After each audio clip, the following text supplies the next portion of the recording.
праздником всех вас, дорогие товарищи! Пусть он укрепит нас в стремлении сделать все ради возрождения Родины, идти вперед по пути социалистического обновления.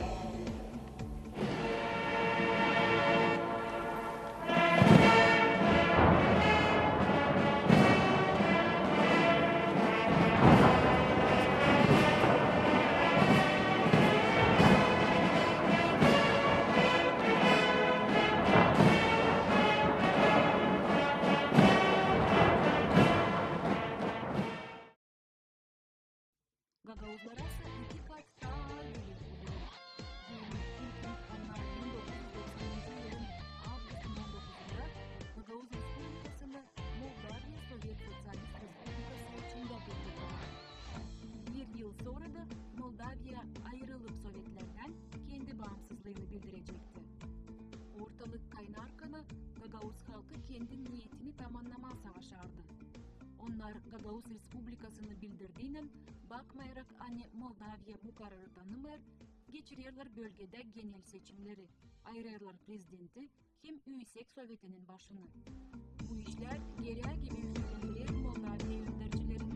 Hükümet haberleri memleketten ekstraordinarlarını ve alır karar yollama Gagavuz bölgesine asker. Bir yandan da Moldavya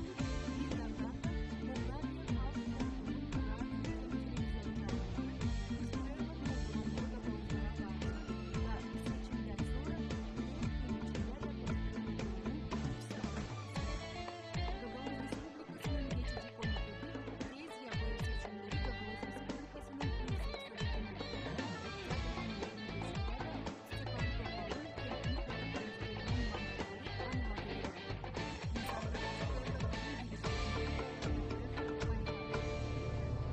Oktyabr 26'sında o обращение ile alındı çıkma söyleme. Ana söyleme Moldovanlar düşman. Onlar da değil Gagavuzlar düşman. Kim çıkacak televizyona Kişinev'da söyleyecek bratı Siyotr. Kim? Snegur duydu kendini yufka. Yok kim çıksın. O zaman Dimay ben çıkacağım. Yıklap. Dünkü güne bulamayız o zapisleri nerede kaydediyor 26'da. 26'sında Oktyabr'da ondan sonra ben çıktım. Kişinev'da da ilk обращение yaptım. Значит, уважаемые братья и сестры, Олафтан.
Kemisler yıllarım gitti bu işe. Demeyen canım acır. Zor söyleme, ben yapmadım, kim yapacağını başkası. Başkası da sakınarlar. Sonra çıktılar bu politikacılar bizden sonra. O zaman riskliydi, o zaman çığırarlar, seni kovalarlar üniversitetten, buradan, oradan türlü şeyler yaparlar sana. O zaman sisteme takalıydı. Şimdi bakalım, ben optimist adamım ben. Optimiste de bakarım bu dünyaya. Sanata da olsun. Niye de olsun? Boşuna değil de. Şimdi politikacılar daha çok iş yapıyorlar. Profesyonel politika çıktı. Profesyonel yürüyüş çıktı. Yani ben Natay'la bile bu işte. Ben orada yok nasıl yapayım. Onların aralarında ideya öyle hani yapma arasında dünyanın bir büyük kültür merkezini, kultura merkezini. Bu benim kafamda var. Biz bunu yaparız. Biz yaparız sempozyum, biz yaparız sergi, biz katalog çıkarırız.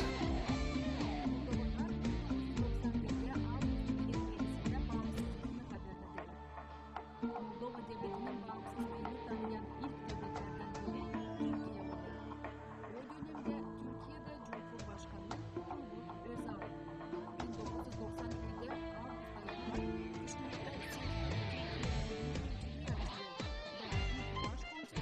İzmir'de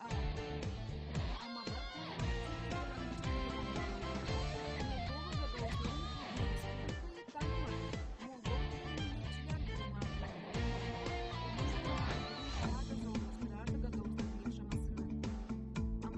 ağırladı. Ama Gagavuzlar bu dönemde önemli işler başardılar. 1993 yılda çıkarıldı kanun Gagavuz dilini Latin grafikasını geçirmedi.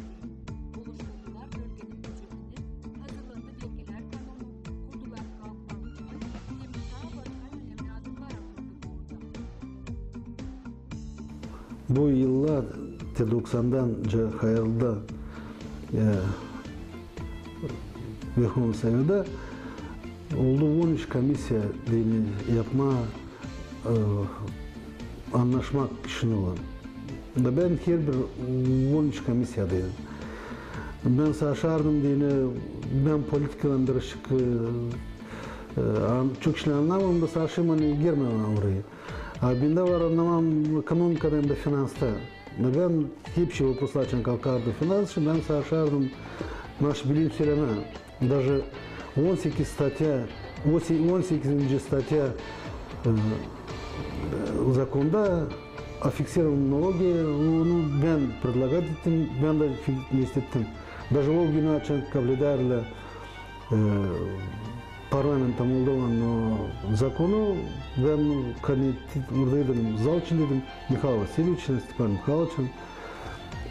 Потому что bu статья хима основнойdu. Наш var языk, dil, культурасы без экономической основы zor gelecek. İlkin lazım основа экономическая olsun. Olsun benim para ama olsun diye insan işlesin. Ondan sonra düşünüyor. Adam ilkin lazım yesin, tok olsun da sonra düşünüyor. Dili de sonra düşünüyor. Kültürü de.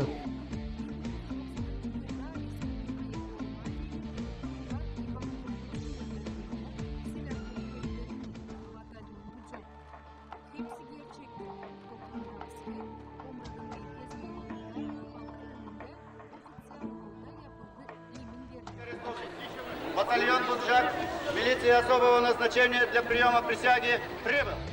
Клянусь, народ Гагузской республики добросовестно выполнять свои служебные обязанности, уставы и приказы руководства. Onun için ben alındım, üstüme kendim aldım da kurduk. Askerler, Gagavuzların askerlerini kurulduk. Ben onlara yaptım. Ben onlara buldum, ne hissettim. Silah getirdik, hepsini getirdik. Hani biz koyalım Gagavuz Respublikası'nı. Biz istemerdik kimseye gitme, alma kimse, kaplama kimse de. Ya biz isterdik hani biz kendi kendimizi koruyalım ama kimse gelmesin bize. Olmadı, bizde batalyon Buджак, bizim askerde olmadı. Ben sanırım hani Gagavuz Respublikası da bitçiydi, otonomya da bölgesi de olmayacak, bir şey olmayacak. Yani bizim dediler, bizim halk Sovyet Berlin'deydi. Öderdiler nalog. Açan silahları yapardı Sovyet Birliği. Bizim de var. Ya şimdi оружие bizim halk da verirdi nalog, hani yapsınlar o оружие. Bizim halkın da vardı o da bir parçası. Tak biz aldık o parçayı.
Beni hepsi hapslere atardılar. Sonra gene kulları ardılar. Bir ışık tozu silkerdiler. Diyemce ben diyorlar güzel gelmiyor. Diyelim derste gülerek tozu silkerdiler. Şimdi geçti vakit ben öyle dedim yani. O vakitler çok aktivist vardı. Çok liderlik yapanlar da vardı her dolayı. Ama bu kutuyu kafandan kapama sebep neymiş acaba? Niçin dermişim, Moldova devletine karşı gidermişim. Niçin ben istermişim Gagavuzlarda olsun devlet. Niçin ben yapmışım Batur'un bucak. Niçin biz karşı koyarmışım. Böyle benzeyen cezalara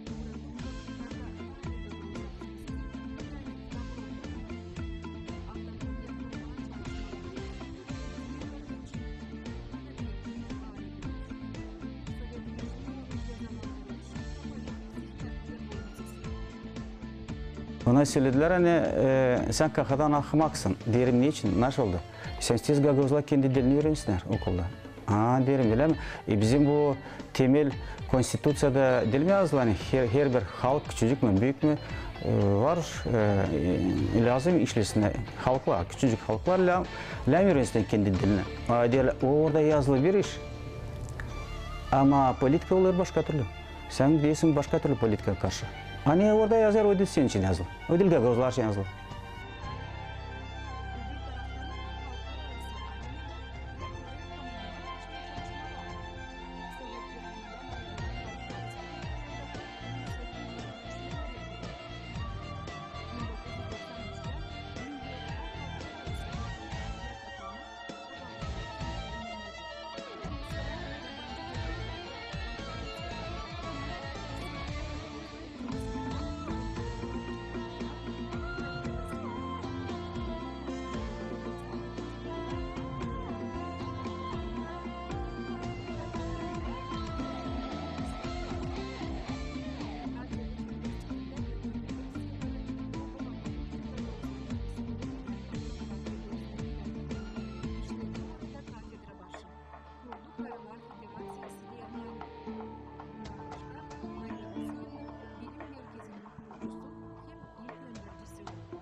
Sıra gittim onunla görüşerdim, anlardım ne oluyor.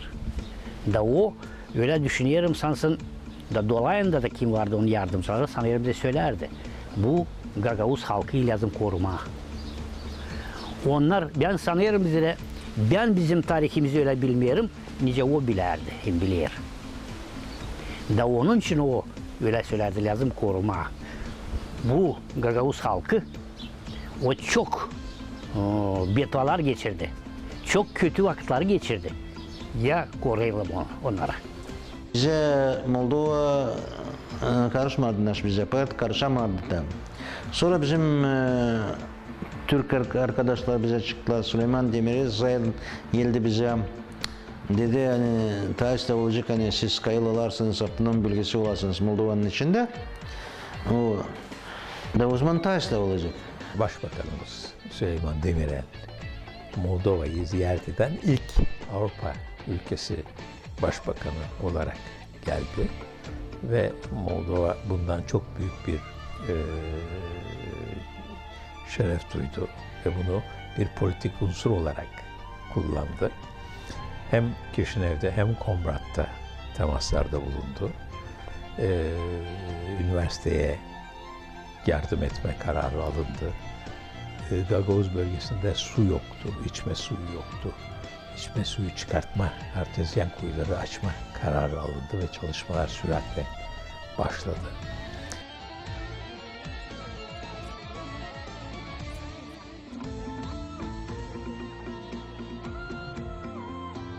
...92. yılda, 93. yılda yılk sergileri bize Türkiye Devleti çekti konsul.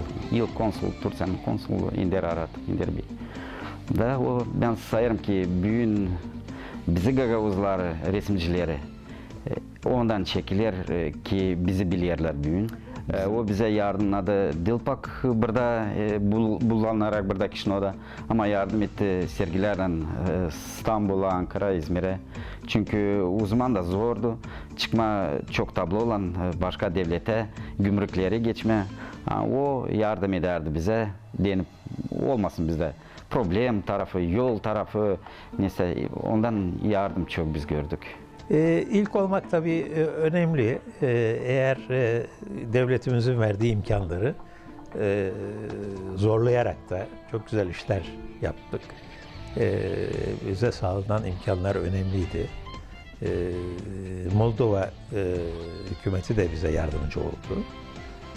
Bütün mesaimizi biz Gagavuzların yaşam şartlarını daha da iyileştirilmesi, layık oldukları düzene kavuşmaları için harcadık. Barış içinde yaşamalarını ön planda tuttuk. Moldova'da televizyon kuruldu. O televizyon sayesinde çok fazla halka ulaştık, insana ulaştık. Moldova televizyonunda zaman zaman bizim programlarımızı yayınladı. Dolayısıyla çok duyulduk. Öğrencileri ilk defa Türkiye'ye o zaman gönderdik. 70-75 öğrenci Türkiye'ye her sene gidiyordu. Bu öğrenciler köprü vazifesi kurdular. Hem Türkiye'de Gagavuz bölgesini anlattılar hem de Gagavuzya'ya Türkiye'yi anlattılar. Her şey ilkti. Onun için kalıcı çok unutulmuyor. Onlar da unutmuyorlar. Ben de unutmuyorum doğrusu.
Komrat Üniversitesi'nin gelişmesine yardımcı olduk.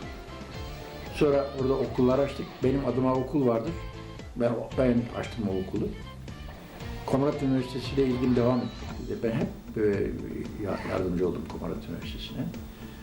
Ve Gagavuzya'nın her şeyine yardımcı olduk. Sonra Gagavuzya'nın içecek suyu yoktu. 15 milyon dolar sarf ederek Komrat'a su getirdik. Orada onun fotoğrafı da var. Komrat'ın içme suyunun. O günkü Cumhurbaşkanı Lüçinski ile beraber açılışını yaptık.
Türkiye'de TİKA'nın çalışmalarıyla bir proje hazırlandı ve birkaç yerde, yalnız Kombat'ta değil, Çeşme'de, Beşalma'da artezyen kuyuları açılması için harekete geçildi. Yaptığımız en hayırlı işlerden birisi olarak, Türkiye'nin yaptığı en hayırlı işlerden birisi olarak olduğuna inanıyorum. Çünkü her ev kadını duacı oldu. Büyük bir eksikliği gidermiş olduk. İlk başta birden giderilmedi ama zamanla içme suyuna, temiz suya kavuştu Gagavuz bölgesi. Bu önemli bir projeydi.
Şimdi ben Türkiye Cumhurbaşkanı olarak Moldova Cumhurbaşkanı ile ve Moldova'nın diğer devlet adamları ile birçok kere konuştum.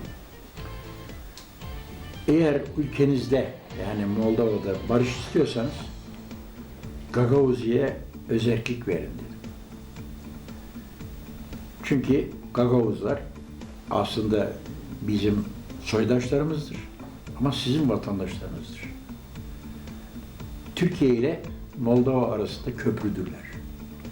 Ve bunlar iyi vatandaştırlar, sizin iyi vatandaşlarınızdırlar. Bizim istediğimiz şey onların güvenlik içinde olması ve mutlu olmalarıdır. Kendi kendilerini yönetmeleridir. Eğer Balkanlarda kavga istemiyorsanız, kan istemiyorsanız, bakın Balkanların diğer köşelerinde neler oluyor. Burada büyük düşünün, ileriyi görün. Bunların, yani Gagavuzların sadakatle Moldova devletinin vatandaşı olarak hizmetlerini görebilmeleri, bu topraklarda yaşayabilmeleri, mutlu olabilmeleri, hür olabilmeleri için özellik işinde büyük davranıyor. Şunu söyleyeyim ki ben o günkü Cumhurbaşkanı Sinagura ve o günkü devlet ricaline, devlet adamlarına Moldova'da çok teşekkür ederim. Bunlar aslında onu gördüler. Yani bu halkı yine Moldova'nın bir parçası olarak, bölünmez bir parçası olarak muhafaza edebilmenin yolu Avrupa'daki diğer cereyanlara ve Balkanlardaki kargaşaya götürtmeden onları muhafaza etmenin yolu özelliktir. Sonra Moldova parlamentosu bu özelliği kabul etti, anayasasına koydu. Sonradan Moldova böylece, yani Gagauzya böylece özerk oldu. Biz de otelde büyükelçiliğimiz, temsilciliğimiz. Otelde çalışıyorum. Moldova'nın bazı milletvekilleriyle nasıl çözüm bulacağımızı araştırıyoruz. Todor Angeri ile çalışıyoruz. Hem Gagauz asıllı olması hem de Moldova yönetimine yakın bir kişi olması bakımından bir formül düşündük. Bugün gibi hatırlıyorum. Birleşmiş Milletler'in bağımsız bir üyesi olan Moldova'nın bu statüsünde ileride herhangi bir değişiklik olursa Gagauz bölgesinin bağımsız özellik hakkı doğar şeklinde. Bu formül bir ön plan, öncelikle Moldova'nın bağımsızlığını perçinleyen bir formüldü. Gagauz bölgesi içinde ilk defa özellik hakkının tanındığı bir formüldü. Teklif kabul edildi.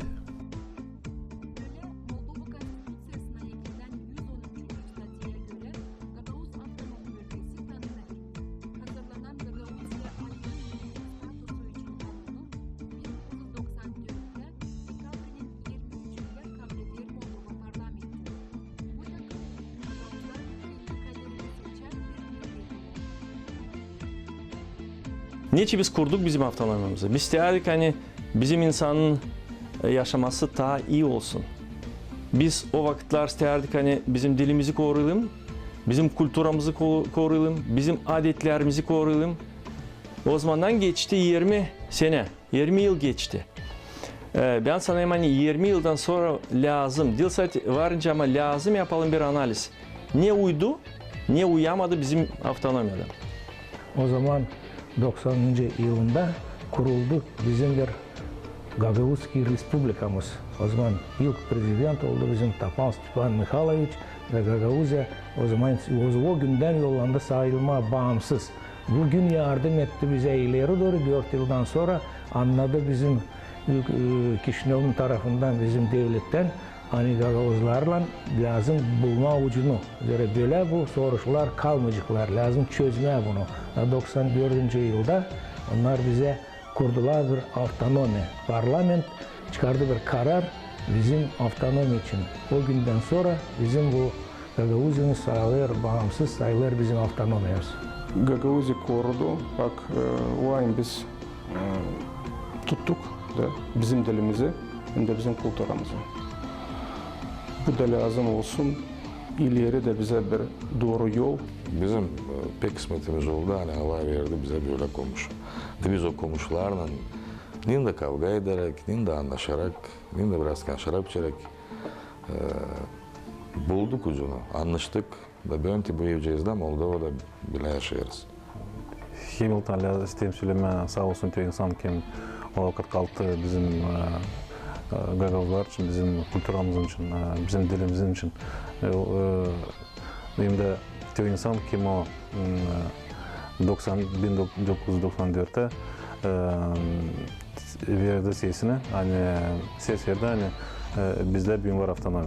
Açan eski Sovyet sistemi, çeketli sallanma,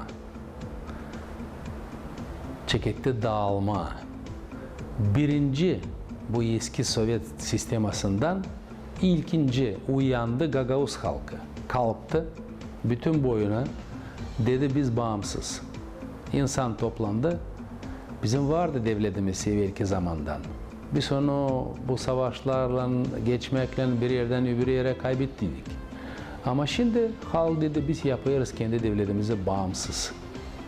1990. yıldan 94. yıla kadar 4 yıl biz bağımsızdık.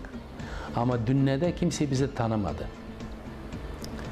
Tanımadığı kana insan burada yaşardı, birlikte yaşadı. Zordu. Tanımadığı kana siz bilirsiniz bu problemler zor yaşama. Ama insan birlikte kazandı kendi fikrinden, kendi birliğinden. Avtonomiye kabul etti. 1994 yılda. Nasıl bu oldu? Biz varken bağımsız, bize çok geldi bizim kan kardeşlerimiz Türkiye'den. Cumhurbaşkanı, Başbakanı, bakanlar geldiler, iş adamları yardımcı oldular Gagavuzlara. Hadi yaşayın beraber bir devlette Moldova'da. Size verilecek avtonomiya, beraber birlikte yaşayın. Gagavuz halkı kayıl oldu buna. Sanırım Pekslani oldu bizim avtonomimiz. Pekslani oldu Gagavuz Respublika, sonra oldu Gagavuz avtonomiya. Açan kuruldu Gagavuz Respublika.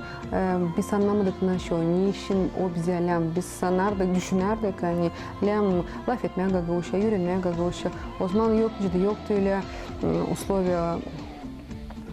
öyle условия, hani yürüme bizim dilimiz. Sonra geçti vakitler, geçti 4 yıl da devlet anladı, annelam Gagavuz'a verme avtonomi, Pekslaiş hani verdiler avtonomi. Da bu yıllarda наши veriyorlar, наши alarlar, politikadan, ekonomikadan sayarlar. Hani biz kanonda pek çok yazılı Gagavuz'a din. Ama ben düşünüyorum hani bu kanon hani var, o Peksla kanonu. Sayımlem düşünme, hepsi onu işlesin. Kişinov'da da işlesinler, hem de Gagavuz'da da işlesinler.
Elbette bu 20 yıl hani geçti Gagavuzya Avtonom Bölgesi'nin kurulmasından.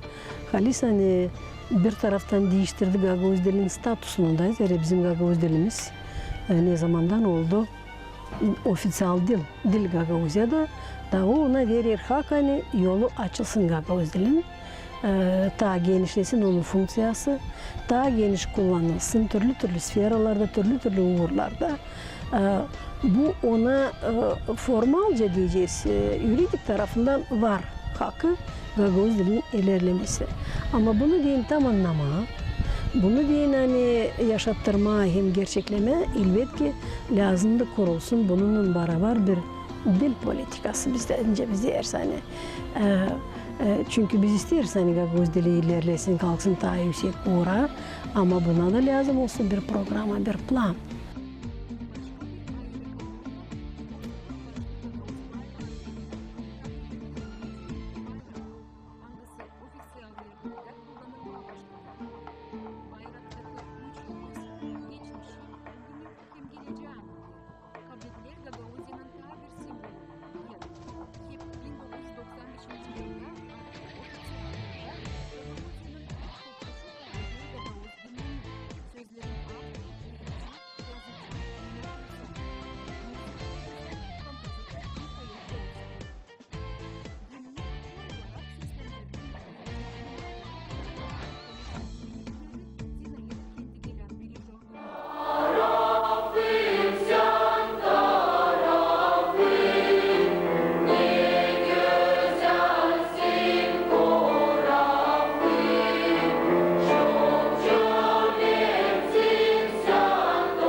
Ulusal Kuruluş Günü olan Dekabr'ın 23'ü kabul edildi nice millet yortusu.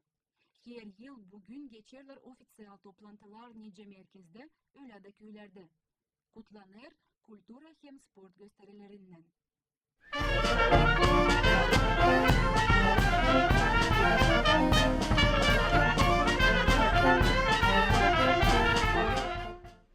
Çok yıl yaşayasınız, çok yıl yaşayasınız, çok yıl, çok yıl, çok yıl, çok yıl yaşayasınız, çok yıl.